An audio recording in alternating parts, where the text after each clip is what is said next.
Hello and welcome to MLW Confusion. I'm your host Rob Cameron, bringing you all that you may or may not need to know about Major League Wrestling and its television programming. You know, it's that time of year. We have Christmas, we have Hanukkah, we have Kwanzaa, Festivus, and I believe like 30 other religious holidays during this time period. So MLW is going to bring us their version of a holiday rush. That's right, YouTube special coming on Christmas Eve, at least, or December 24th, whatever day you want to, qualify it as. But first, let's get some brief news in, shall we?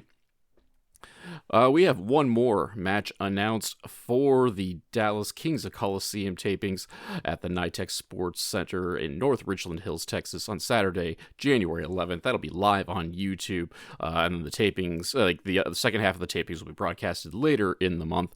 But we have Neon, the human asteroid from CMLL, making his MLW debut to take on the legendary luchador Virus, who's making his return to the company.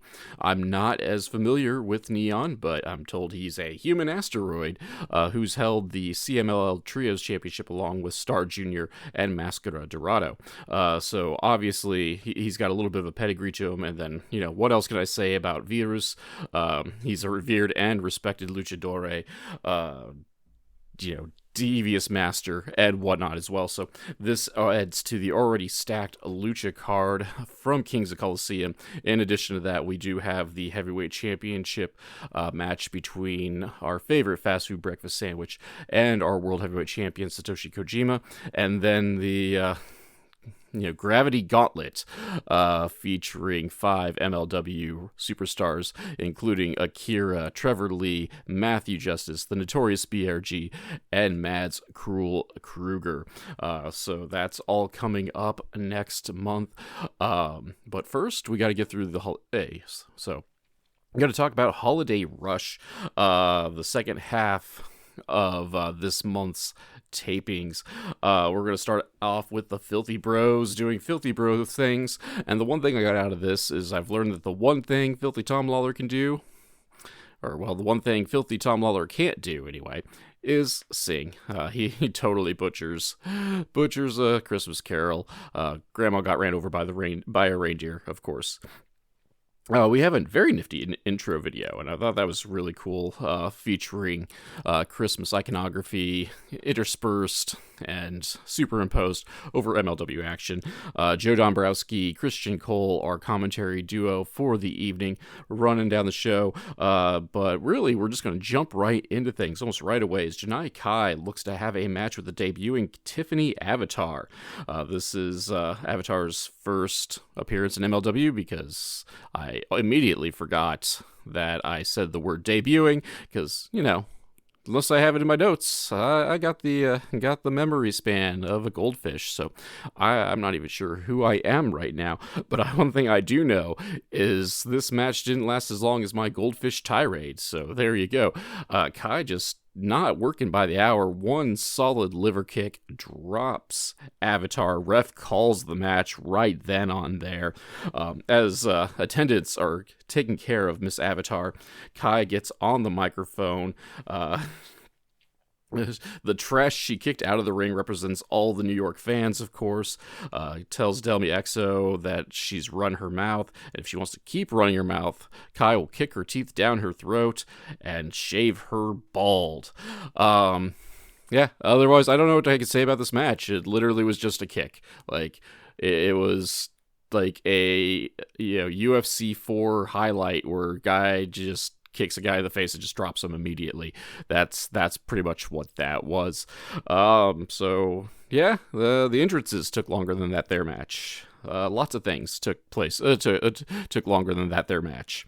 Anyway. So, because of that, we have some extra time, so Joe Dombrowski, Christian Cole run down the card for the evening, because they had match first for whatever reason, then we had to watch whatever was going on with the Filthy Bros. But we have a backstage promo from Delmi Exo.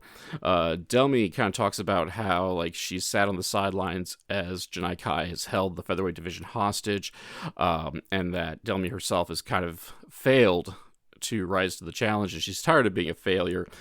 She's going to put everything she has on the line, even one of the things that she's most identified with, and that is her hair. So hopefully that symbolism doesn't involve her getting shaved bald. Unless, of course, she wants a big makeover, then I guess, more power to you. Anywho, second match of the evening, Minoru Suzuki battles Akira. These two just square up right away, kind of sizing each other up for their next move. We get the graps. Both men are very grap proficient, of course. Catch Death plus Angry Murder Grandpa, father of Pancrase. Akira gets a leg lock followed up by an ankle lock before kind of like twisting in a way that he's allowed to chop Suzuki in the chest. Of course, he's either forgotten or he's down with it. I'm not going to kink shame, but we all remember that Suzuki is immensely turned on by chops to the chest, and all that did was just turn Suzuki on. Suzuki wants more chops to the chest as they climb to their feet. Akira looks like he's going to oblige, and then goes low to the knees and starts working over Suzuki's leg, and that's going to be like Akira's a recurring thing here. He picked a body part, he's going to try to stick with it the best he can. Joe Dombrowski brings it up, and for those of you, like, if you're really looking, you can see this big ol' gnarly scar on Akira's side. Like, he got himself cut pretty darn good in a death match fairly recently. However, Joe Dombrowski is blaming it on Contra, not the death match itself, which, on one hand, it's great to put over Contra, but I also feel this was kind of a good opportunity to, put over how Akira's going out there and fighting fights outside of the MLW bubble, to come back, stronger and, more proficient in his quest to take down Contra. But, to each their own. However, this mark on the side is not lost on Suzuki. Suzuki goes for the wound off the ropes before getting a rope assisted arm breaker. We also get an abdominal claw, which is a move not seen since 1976, to help wear down Akira. Akira is defiant though. Suzuki wants chops, and Akira's like, yeah, I'm gonna fire up, gonna do it, gonna kick him in the knee, back to the knees, diving double knees. Oh, that looked gnarly. Only 2 off that. Suzuki takes over briefly. However, Akira fights out of a piledriver attempt and hits a Northern Lights bomb for 2.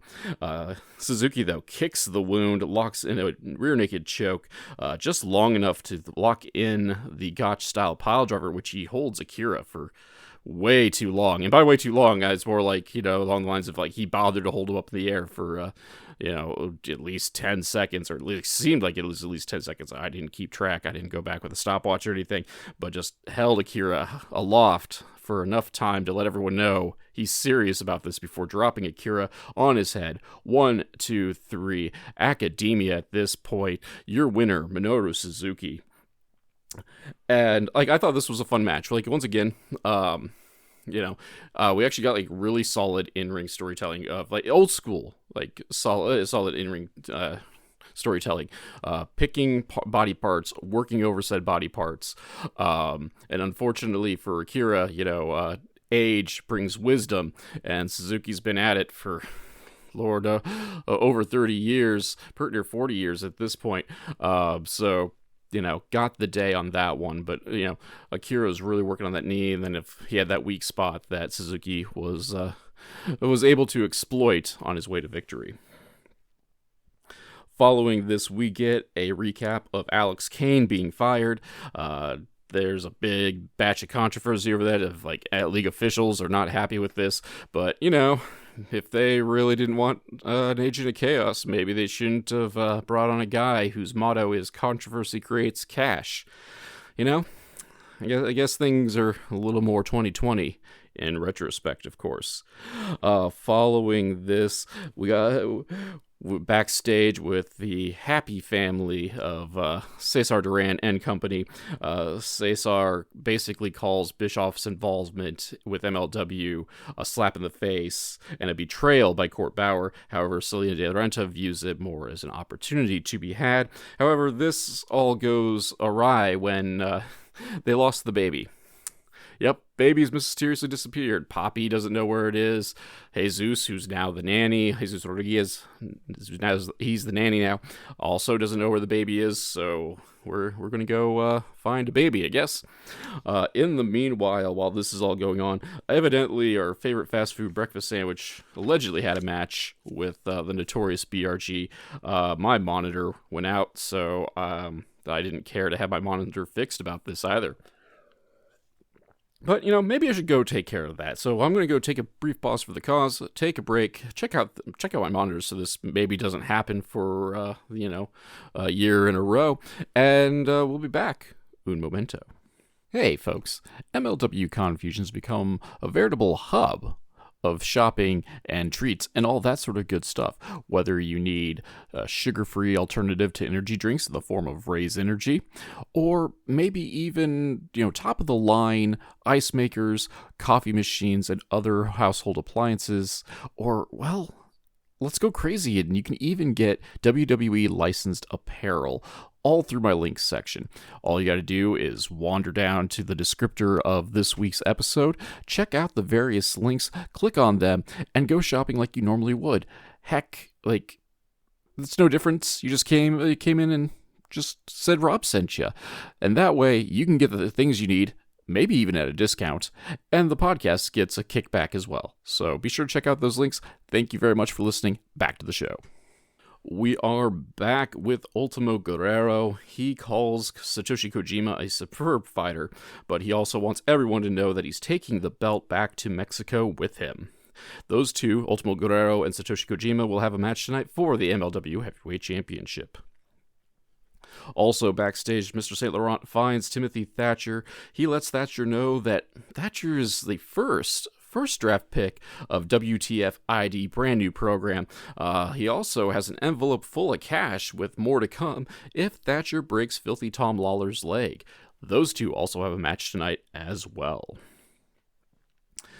Wandering the hallway in the stairwell, we see an injured BRG. Paul Walter Hauser, Stingray himself, shows up to just talk some smack because that's all he's really good for right now. Those two have words and kind of suffer vague challenges. Ultimately, BRG is just kind of like, yeah, you talk a whole lot, but didn't we put your trainer down? Paul London, that guy? Yeah, we hurt him, didn't we? But yeah, that's cool. We're leading to bigger things, of course. Next month in Dallas, it'll be the Andersons versus Paul London and Paul Walter Hauser in a Texas Tornado match. Party on. Following this, we have good lucha things coming our way as Magnus takes on Teton. Of course, we're going to start this match fast-paced, good lucha things. Teton dives to the outside. However, he goes to the well too many times. Magnus is able to counter things and power bombs Teton onto the ring apron. Of course, if you weren't aware, this was the hardest part of the ring. We get a slingshot roll into a cutter for two, followed up by the Angel's Wings for two by Magnus. Magnus goes for the mask, which in theory, should be a disqualification according to Lucha rules, but this isn't Lucha technically, and he doesn't fully get the mask off. Only 3/4 of the way gets Teton's mask off. However, Teton is able to fight back, nearly dives into the crowd into the process. Both trade offense in the ring, leading up to a double down. We get a modified DDT by Magnus for two, followed up by a double underhook backbreaker, also for two. Teton pops off some offense in there, but misses a double stomp. Powerbomb, followed up by double knees in the corner by Magnus. 2 count off of that. Teton pops off again, 2 count off the double stomp, goes in for the sharpshooter, and then even gets a we'll call it 3/4 of a bridge. It's not a pretty bridge, but the fact of the matter is he bridged off a sharpshooter, and that was gnarly, ladies and gentlemen. This review is all too brief about that, but if you take nothing away from this match besides great lucha things, gnarly sharpshooter right there. With the bridge, Magnus, no choice but to tap your winner, Teton. And this match was a lot of fun, especially if you like Lucha Libre. So, this match was just long enough.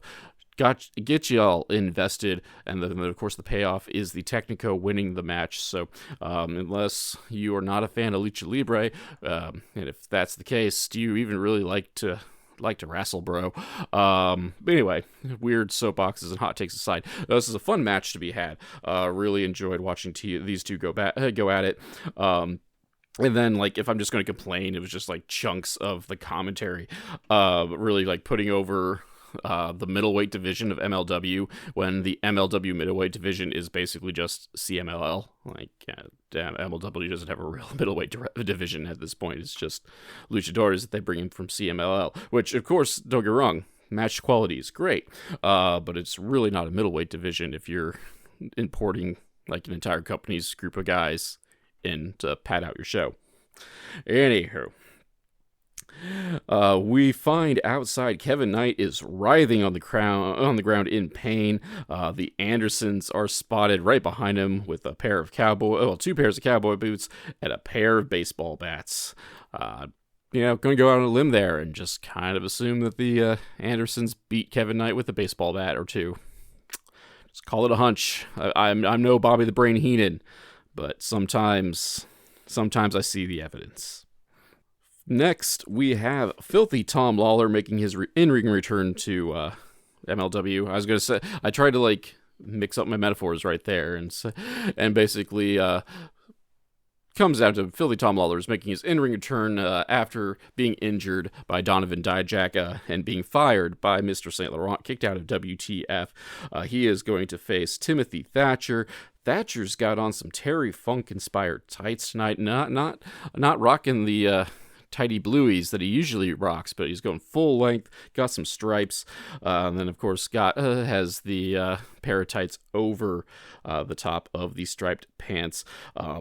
And of course, this is going to get some graps too, because that's one of the things Thatcher does best, and obviously an MMA veteran in the form of Tom Lawlor's no slouch in that area either. Get an extended Greco-Roman knuckle lock, trading kind of like jockeying for position with that, in addition to hitting some of the classic Roman knuckle lock spots, or at least classic in the realm of wrestling. The Greco-Roman knuckle lock sections anyway, with the bridges and the bouncing and the roll and all that sort of good stuff. We do trade submissions outside of the ring, modified not a guillotine choke. The type of maneuver escapes me at the moment. Triangle choke is the phrase I'm looking for, but that wasn't terribly effective. However, Thatcher locks on a half crab outside the ring, and that was super effective. Referee gets in there and stops that instead of just trying to count everybody out. Lawlor uses the ropes to guillotine, but as effective as that was, a good rope-assisted dragon screw puts Lawlor back down on the mat. Lawlor gets stretched just completely by Thatcher, and that's most of the match, is Thatcher finding new and innovative ways to stretch Tom Lawlor out. Tom Lawlor not submitting, Tom Lawlor's leg not breaking as of this point. Tom has a brief comeback, but Thatcher just continues to smother him. Lawlor finally gets a roll-up and just keeps on rolling and attempts other various pinfalls. Launches a big knee for 2 count off of that one. Finally, just finishing things off with a diving, just like impaling forearm shot to Thatcher's face, followed up by the rear naked choke after a failed pin attempt. Thatcher just passes out at that point, and your winner, Filthy Tom Lawlor. And we go like total 180 here compared to the last match, where this match was very much methodical, very much ground-based action. And like I could see this match I could see being polarizing, because this is just not a style of wrestling that everyone enjoys. But myself, like, I love a good catch style match, and whereas this wasn't a pure catch kind of match, like it was definitely an homage to catch, because that's what Thatcher does. And then of course Lawlor, again, MMA background, and working with some of those greats. He's no slouch on the mat himself. Again, like, minor complaint off of this is just going to be that they bring Timothy Thatcher in, really kind of like hype him up as like a merc, or just a guy who's going to, like, put on this clinic, and then he loses. Like, you know, it's one of those things, like, you can only hype someone up so much, and then, you know, they've got to come through at some point. And, like, yeah, it's all right to have good matches, but, like, if the outcome is already, like, so telegraphed at a certain level, like, people are just going to zone out and not pay attention to the creamy goodness that is a wrestling sandwich. Anyway, before I go on my soapbox, though, Mr. St. Laurent comes out, interrupting Tom Lawlor on the mic. They look to have a scuffle when Donovan Dijak tries to hijack things. However, Lawlor is able to turn the tides, send Dijak from the ring before security is further able to break them up. So yeah, that's how we're ending that segment. So this feud is going to obviously continue on. We'll see when those two finally get to tangle. Backstage, Jesus and Cesar, they've found the baby just in this random backstage location at the end of the hallway, similar to where Cesar was found when last time he was kidnapped. With the baby, though, there's a note, and basically the note is from the abductor saying that, like, they could have taken the baby, but instead they chose to take Poppy instead. So Selena's baby daddy has now been kidnapped, and no one knows where he is. Matthew Justice is drinking at a bar. He has kind of noted the foes placed in front of him in MLW, whether it's the form of Contra Unit, whether it's the form of the Calling, that he's just been like chipping away and taking things as he goes along from MLW, whether it's the Tag Team Championships or now the Middleweight Championship. And he's looking to 2025, and he notes that he's going to be the first Triple Crown champion in Major League Wrestling history. All right, it is time for our main event of the evening. Satoshi Kojima with Okamura taking on Ultimo Guerrero. This was supposed to be happening at Slaughterhouse, but of course Hurricane Helene put a stop to that. So this is a rescheduled bout. Japanese legend, New Japan, All Japan legend, taking on the CMLL legend in the form of Guerrero. And so this should be an interesting matchup, to say the least. However, things are going to just start off quickly as we get a cheap shot by Guerrero just slapping Kojima with Guerrero's ring jacket, ring vest thingy. A big leather looking thingy too. It probably didn't feel terribly pretty. They're going to trade shoulder tackles and then chops, though, which sounds like a terrible idea to do to Kojima. They're both thick boys, but dare I say, Kojima's a little bit more muscular than Guerrero. But what do I know? I'm just a guy that screams out things on the internet. Guerrero dumps Kojima outside. Got some big chops there. Guerrero misses a corner charge and eats a batch of machine gun chops. Diving elbow to the dick for 2 by Kojima, followed up by a DDT. However, Guerrero launches a tilt-a-whirl power slam, followed up with a baseball slide that launches Kojima into the guardrail. That looked gnarly. Banged his head against the guardrail. Guerrero tries to do a lariat, and Kojima, understandably so, is angered and hits a cozy cutter for 2. Get an avalanche gourdbuster by Guerrero for 2 count off of that. Kojima, just the crazy old man that he is, goes for a super Frankensteiner. However, Guerrero catches him. I can't stress this enough. This wasn't some no matter what, these are 2 50-year-old guys, and one 50-year-old guy caught another 50-year-old guy in midair and powerbombed him. And in this case, caught him while he was seated on the top rope. This was the Steiner sit a guy on the top rope and then do a Frankensteiner to him. Guerrero caught Kojima off the Hurricane Rana, off the Frankensteiner, and then power bombed him to the mat. Not enough to put Kojima away, though. Kojima gets set up for another power bomb, this time just a regular one inside the ring, but fights back and hits a brainbuster. 2 count off of that. Looks to go for the lariat, and Guerrero hits one of his own. Guerrero using Kojima's own move against him. Only 2 count off of that. Like everything else up to this point, angers Kojima. 1 lariat to rule them all, taught by Stan Hansen himself. Guerrero is down for the 3 count. Your winner and still MLW World Heavyweight Champion, Satoshi Kojima. And like that is how we're going to end the show. Like we are just kind of going to fade off into the sunset off of that. Like this was like a decent match. Like I was pleasantly surprised. Like I'm not gonna lie. Like as much as I'm a fan of Kojima, like his last batches of matches haven't been like all that great. But this one was pretty good actually. Which especially surprises me because they're both guys who are getting up there in years, especially in the realm of professional athletics, and had a darn good match. Revitalizing my faith in humanity, at least until January 11th comes along and just blows that all out of the water.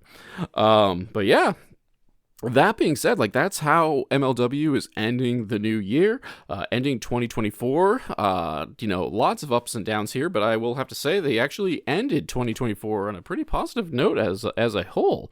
I feel like outside of some like personal disgruntledness about people who are booked, like this was a pretty darn solid show as a whole. Like there really wasn't a match that I'd consider bad. I guess we could try to argue that the opening squash match was a waste of time, but I mean, really, if you think about it at a certain level, most squash matches are a waste of time. But whatever. Like at least they made it quick and painless. And the rest of the card was pretty darn solid as well. Like and surprisingly, like I can't complain that much about like the backstage stuff, which is how I want to do. So like a lot of things I've complained about over the course of this evening has been pretty nitpicking. So yeah, I feel like this was a pretty positive night. Feel free to like hit me up on social media or the comments section and disagree with me, or reaffirm all the things that I'm saying. Like I do enjoy some positive reinforcement every now and again. But that being said, it's the holidays. I'm gonna kind of wheel around my schedule, so I apologize if like the news cycle stuff, if I get behind on some of these things, because I'm taping it, like I'm taping the whole episode at odd times, whereas like otherwise I usually will tape like one section as it happens and then maybe tag in like the news closer to release date.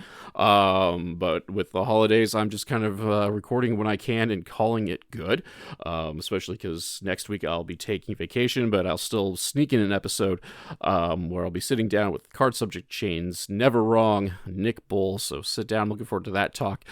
Been a good friend of mine, both Card Subject Chain's guys, and we had the Wizard CZ on last month for its fun talk, and I'm looking forward to talking to Nick as well as we move on to the new year. So thank you guys for sitting through 2024 with me, following the ups and downs of both MLW and this here podcast.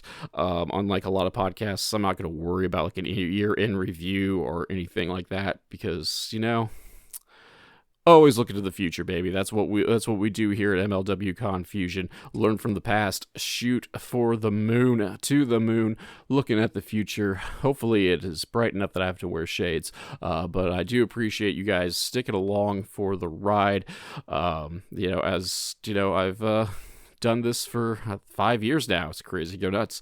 And we've changed a lot within those times and shifted things up, and we'll still be shifting things up as we move along. But thank you all for giving this here a listen, and we'll see you next week. Be sure to stay tuned for all the plugs and all that sort of good stuff as well, and catch you all next time.